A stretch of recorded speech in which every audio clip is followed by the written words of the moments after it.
नमस्कार दोस्तों, आप सभी का स्वागत करते हैं यूकेएसएससी एंड यूकेपीएससी क्रैकर में। तो उत्तराखंड लोक सेवा आयोग द्वारा पटवारी लेखपाल की जो परीक्षा आयोजित होने वाली है 8 जनवरी को, तो किस तरीके का एग्जाम पैटर्न रहने वाला है उस पर हम चर्चा करेंगे। तो ये जो आप प्रश्न पत्र देख रहे हैं, ये काफ़ी अच्छे लेवल का, ग्रेजुएट लेवल का ये प्रश्न पत्र बनाया गया है, जो कि आयोग द्वारा ये परीक्षा आपकी 2012 में आयोजित कराई गई थी। तो ये काफ़ी अच्छे प्रश्न इसमें देख सकते हैं आप किस तरीके के रहेंगे। सबसे पहले हम सामान्य अध्ययन के प्रश्नों को सॉल्व करेंगे। तो पहला प्रश्न है, जल में किस प्रदूषण के कारण ब्लूबेरी सिंड्रोम होता है। ठीक है, ब्लूबेरी सिंड्रोम कहा गया है, तो इसका जो सही उत्तर रहेगा वो आपका नाइट्रस के द्वारा ये जो है ब्लूबेरी सिंड्रोम होता है। तो दूसरा प्रश्न देख लेते हैं, द डिस्कवरी ऑफ इंडिया पुस्तक किस स्थान पर लिखी गई। तो इसका जो सही उत्तर रहेगा ये आपका लिखी गई थी बी अहमदनगर फोर्ट जेल में जो है इसका सही उत्तर रहेगा। ठीक है, जो ये पुस्तक आपकी लिखी गई थी द डिस्कवरी ऑफ इंडिया, ये आपकी अहमदनगर फोर्ट जेल में लिखी गई थी। तीसरा प्रश्न है, निम्नलिखित में से कौन सा सुमेलित नहीं है। तो सही उत्तर हम देखेंगे तो पहला जो है इसका सही आंसर रहेगा, दूसरा भी ठीक है, लास्ट जो महात्मा गांधी इंडिया डाइवर्ट, ठीक है, तो ये इसका जो है सही उत्तर रहेगा। तो इसका जो व्यंग रहेगा आपका सुमेलित, तो ये नहीं है। चौथा प्रश्न है, भारतीय राष्ट्रीय आंदोलन के संदर्भ में निम्नलिखित में से कौन सा एक उग्रवादी था। तो जो उग्रवादी आपके रहे थे वो आपके लाला लाजपत राय को जो है एक उग्रवादी कहा गया था भारतीय राष्ट्रीय आंदोलन के संदर्भ में। ठीक है, तो काफ़ी अच्छे ये क्वेश्चन रहेंगे आप लोगों के लिए, ग्रेजुएट लेवल के प्रश्न पत्र आप देख सकते हैं। पांचवा प्रश्न, भारतीय राष्ट्रीय कांग्रेस की स्थापना के समय भारत का वायसराय कौन था। ठीक है, तो इसका जो सही उत्तर रहने वाला है वो आपका लॉर्ड डेफरिन जो है इसका सही उत्तर रहेगा। तो बी इसका बिल्कुल सही आंसर रहने वाला है। तो छठा प्रश्न देखते हैं, किसने कहा था क्रांति की तलवार विचारों के शान पर तेज होती है। ठीक है, विचारों के शान पर तेज होती है। तो इसका सही उत्तर आपका जो रहेगा वो आपका कहा गया था भगत सिंह द्वारा। ठीक है, तो सी इसका बिल्कुल सही आंसर रहने वाला है। सातवां प्रश्न आप देख सकते हैं, पृथ्वी का औसत तापमान कितना रहता है। तो ये आपके जीके के क्वेश्चन रहने वाले हैं, जिसका सही उत्तर आपका बी 15 डिग्री सेल्सियस जो है औसत तापमान आपका रहेगा।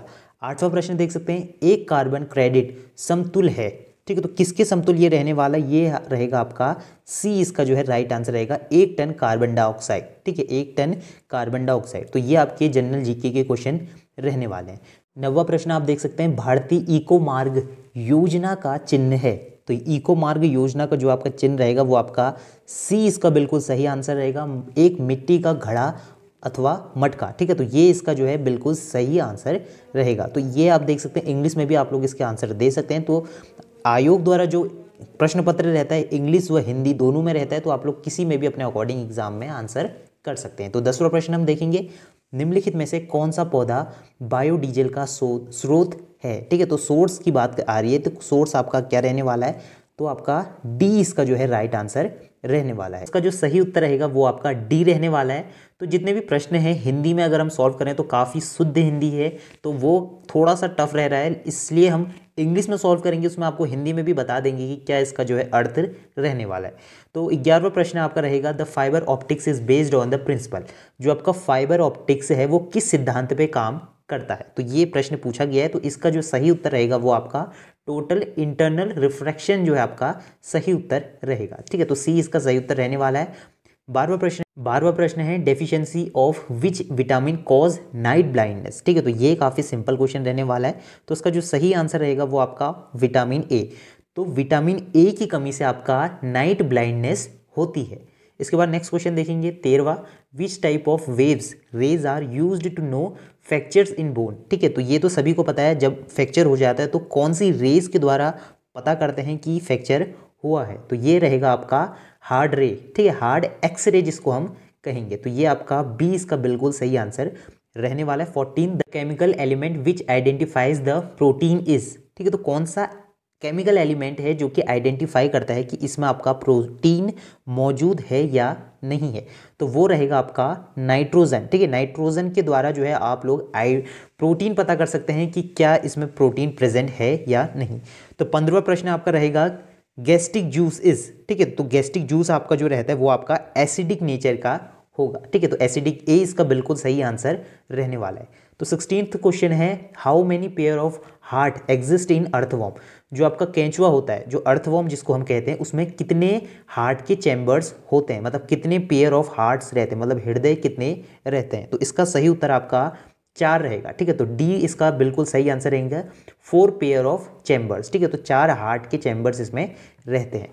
17वां प्रश्न है, in dry cell which of the following are used as electrolyte.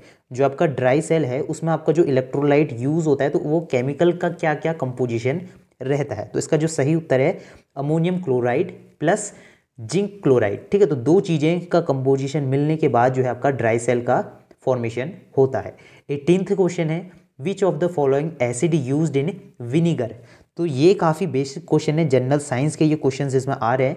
तो एसिडिक एसिड जो है इसका सही उत्तर रहेगा, जो आपका विनीगर है उसमें आपका एसिटिक एसिड होता है। 19वां क्वेश्चन आप देख सकते हैं, एक स्टूडेंट ने जो है एल्कोहल और एसीटोन को मिक्स कर दिया है। ठीक है, तो उसको अब अलग कैसे करेंगे ये क्वेश्चन में पूछा गया है। तो विच प्रोसेस, तो कौन सी प्रोसेस से जो है आप लोग सेपरेट कर पाएंगे एसीटोन और अल्कोहल को। तो वो जो प्रोसेस रहेगी वो आपकी बाई फ्रैक्शन डिस्टिलेशन के द्वारा आप लोग जो है एसीटोन और अल्कोहल को अलग कर पाएंगे। ठीक है, तो इस तरीके का ये प्रश्न रहने वाला है। इसमें प्रश्न है, the fluid agent of landform development. तो भू आकृति जो बनाने वाले कारक होते हैं वो कौन कौन से इसमें रहने वाले हैं, ये प्रश्न द्वारा पूछा गया है। तो 20वें का सही उत्तर जो रहेगा आपका including running water, waves, glacier और विंड जो है इसका सही उत्तर रहेगा। इसके बाद 21 क्वेश्चन है, विच of the following is not a natural polymer. तो ये क्वेश्चन काफ़ी बार पूछा गया है। ठीक है, UKSSC द्वारा भी ये क्वेश्चन पूछा गया है। तो इसका सही उत्तर आपका लाइलॉन रहेगा। ठीक है, नाइलॉन इसका जो है सही उत्तर, डी इसका सही उत्तर रहने वाला है। 22वां प्रश्न है, विच of the following metal is cause itai itai disease. ठीक है, तो ये डिजीज आपकी रहने वाली है। तो ये किसके कारण से, मतलब कौन से मेटल के कारण ये होता है। तो इसका जो सही उत्तर रहने वाला है वो कैडमियम के द्वारा ये रहता है। तो ए इसका राइट आंसर रहेगा। नेक्स्ट क्वेश्चन है 23, the smallest unit of computer data is. ठीक है, तो 23 का जो राइट आंसर रहेगा वो आपका बी रहने वाला है। सबसे छोटी इकाई जिसको हम कहेंगे वो आपकी बाइट रहती है कंप्यूटर की। इसके बाद 24th क्वेश्चन है, which can be send through video mail. ठीक है, तो वीडियो मेल के थ्रू आप क्या क्या भेज सकते हैं। तो आप लोग ग्राफिक्स भेज सकते हैं, वॉइस मैसेज भेज सकते हैं, वीडियो क्लिप्स भेज सकते हैं। तो इसका सही उत्तर डी रहने वाला है। ठीक है, ऑल ऑफ दीज जो है इसका सही आंसर रहेगा। 25th question, the presence of grassland indicate of forest usually indicate. तो प्रश्न में पूछा गया है कि फॉरेस्ट अगर ग्रासलैंड में कन्वर्ट होता है तो वो किसका इंडिकेशन रहता है। तो वो आपका शुष्क क्लाइमेट, मतलब कि ड्राई क्लाइमेट के कारण ये होता है। पहले कहीं पे आपके फॉरेस्ट रहे थे, उसके बाद वहाँ पे ग्रासलैंड हो जाती है, मतलब घास उग जाती है। तो उस प्रक्रिया को आप लोग कहेंगे ड्राई क्लाइमेट। ठीक है, तो ए इसका बिल्कुल सही उत्तर रहेगा। 26वां प्रश्न है, the latitude of Arctic circle is.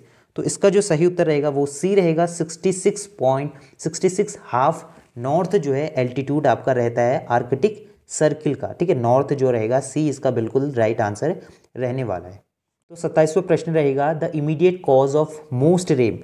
मतलब एकदम से बारिश हो जाना कहीं पे, तो वो क्या दर्शाता है, मतलब किस कारण से आपकी कहीं पे एकदम से बारिश हो जाती है। तो उसका जो कारण रहता है आपका cooling of air, the uplift जो होती है कूलिंग ऑफ एयर, मतलब एकदम से हवा जो ठंडी हो जाए तो वहाँ पे आपकी बारिश होने की जो चांसेस होते हैं वो ज़्यादा रहते हैं। तो डी इसका बिल्कुल सही उत्तर रहेगा। तो where did occur super cyclone. जो आपका सुपर साइक्लोन आया था 29 अक्टूबर 1919 में, तो कहाँ पे वो आया था। तो वो रहा था आपका उड़ीसा के अंदर।